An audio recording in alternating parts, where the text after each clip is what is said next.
muda tuweze kuongea na wasafirishaji wa mafuta pamoja na vituo vya mafuta.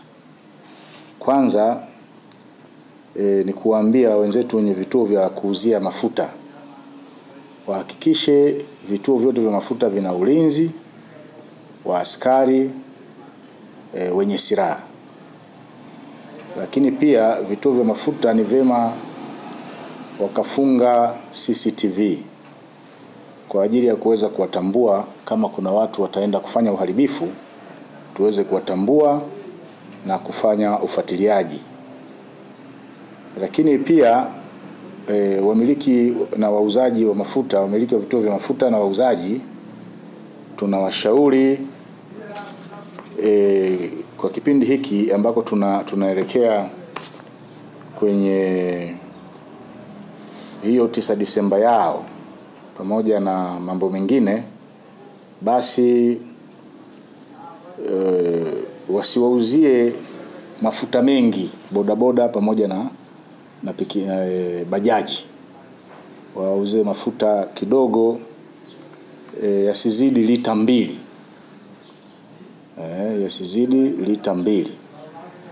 Kwa sababu unapowauzia mafuta mengi ni kuwawezesha kufanya movement za kutoka point A kwenda point B na kuendelea kufanya uharibifu.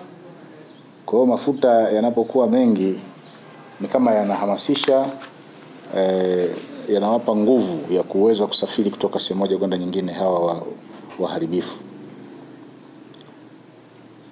Kwa hiyo upande wa vituo vya mafuta tunajaribu watuelewe, tunajaribu kuwaelimisha watuelewe, kwa sababu wao ni wadau muhimu katika usalama wa wilaya yetu ya Chunya. Lakini pia tunawaambia wasafirishaji wa mafuta wasiuze mafuta kiholela njiani. Ipo tabia ya wasafirishaji wa mafuta, wanafika njiani wanaanza kuuza mafuta kiholela.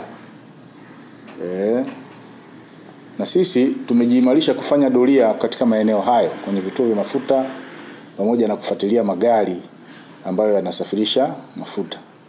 Endapo tutamkuta mtu amebeba mafuta, amepaki njiani, anauza mafuta kiholela, wale wanaouza kwenye vidumu au kwenye vikopo vya lita 1, lita 2, hatutasita kuwachukulia hatua kwa mujibu wa sheria.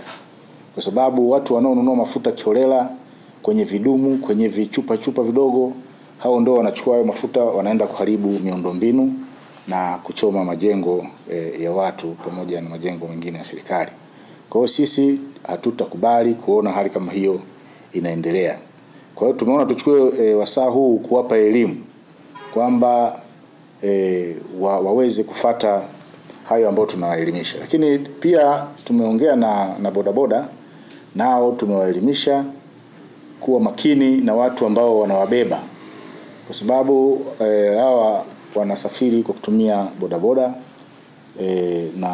na bodaboda wetu tumeshawaelimisha waweze kutusaidia kuwatambua hawa watu, hasa pale wanapokuja na kuwahamasisha wabebe kuwapeleka pointi nyingine, waweze kutuambia ni wakina nani na wapo wapi, ili tuweze kukamata na kuwashughulikia. Bodaboda pia tumewaeleza kwenye kikao chetu, tumewaeleza wavae reflectors. Zile reflectors ziwe na namba ya vijiwe. Kwa hiyo wajisajili kwenye vijiwe, lakini pia wawe na vitambulisho, na zile reflectors zao ikiwezekana ziwe na jina la kijiwe, ziwe na namba ya simu ya mwendesha bodaboda. Hii itatusaidia kuwatambua bodaboda wa hapa kwetu. Lakini kama atakuja mgeni, bodaboda mgeni, basi aweze kutambulika mapema. Lakini pia bodaboda hawa tumewahamasisha wasikubaliane na kushawishiwa au kushawishika na vitu ambavyo vitawaletea shida baadaye. Kwa sababu tutakapoanza kuweka lockdown na vitu vingine, wao hawatafanya kazi na watapata hasara na hawatapata mirejesho ambayo wanapeleka kwa mabosi wao, na wao wenyewe watakosa kupata riziki zile za kila siku. Kwa hiyo tumewaelimisha bodaboda, kwa kweli wameelewa, tunafurahi kwa sababu wameelewa na wameahidi kutoa ushirikiano wa hali ya juu sana. Lakini pia katika kuimarisha ulinzi katika wilaya yetu ya Chunya, tumeshafanya vikao na watendaji wa kata pamoja na vijiji katika tarafa ya Kiwanja, na baadaye tutaendelea tarafa ya Kipembawe ili kuimarisha uimarishaji wa daftari la mkazi. Endapo kuna mgeni yoyote atakuja katika wilaya yetu aweze kutambulika haraka, na kama ni mhalifu tuweze kumtambua haraka na kuweza kumkamata na kumchukulia hatua. Mgeni yoyote atakayekuja anapaswa kuripoti kwa barozi. Anatakiwa kuripoti kwa barozi wa nyumba 10 katika eneo ambalo amefikia. Na asipofanya hivyo, tukipata taarifa zake, basi tutamkamata na tutamfikisha kwenye vyombo vya sheria ili aweze kuchukuliwa hatua. Kwa hiyo sisi tunawaasa vijana wote wa wilaya ya Chunya waendelee na shughuli zao kama kawaida, wasijitokeze hata kidogo kujaribu kuandamana hiyo tarehe 9, kwa sababu maandamano hayo hayana kibali cha serikali, na hivyo kufanya hivyo ni kuvunja sheria.